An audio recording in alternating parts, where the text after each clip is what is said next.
A teacher threw out the ceremonial first pitch for the Texas Rangers today. It was a late substitute for Governor Greg Abbott, who backed out just hours before the opening day ceremonies.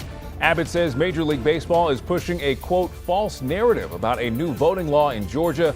The MLB moved its All-Star game from Atlanta late last week because of that new law. Tonight, Mayor Nirenberg says he's concerned a similar proposal here in Texas could cost San Antonio's tourism industry.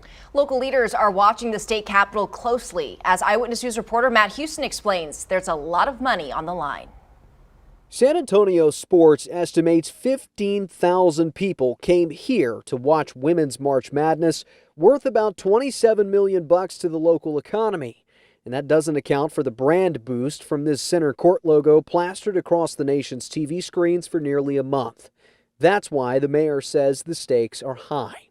We've already seen major events being pulled out of Georgia because of the laws that are geared towards suppressing the vote over there, and I certainly don't want that to happen in Texas. Atlanta officials think Cobb County will miss out on $100 million without the MLB All-Star game, moved from Georgia in response to a new law that makes it harder to vote absentee and early.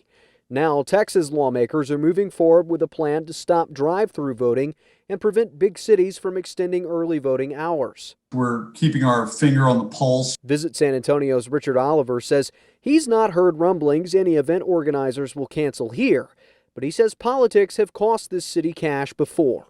Just in the first couple of weeks of discussing the bathroom bill in Austin, between the legislation, cost us about $3 million of business, where groups were not wanting to come into Texas at that point. Tourism is a $15.2 billion cash cow for the city, and Oliver says Visit San Antonio would visit Austin if it feared any bill might hurt the industry. San Antonio has lots more to offer than sporting events at the Alamo Dome, though. Oliver says 70% of the people who visit here actually drive from somewhere else in Texas. I'm Matt Houston, KENS 5 Eyewitness News. The controversial voting proposal in Texas, Senate Bill 7, still has to go through the House, but it is likely to pass. The measure has drawn public opposition from American Airlines, Dell, and other companies.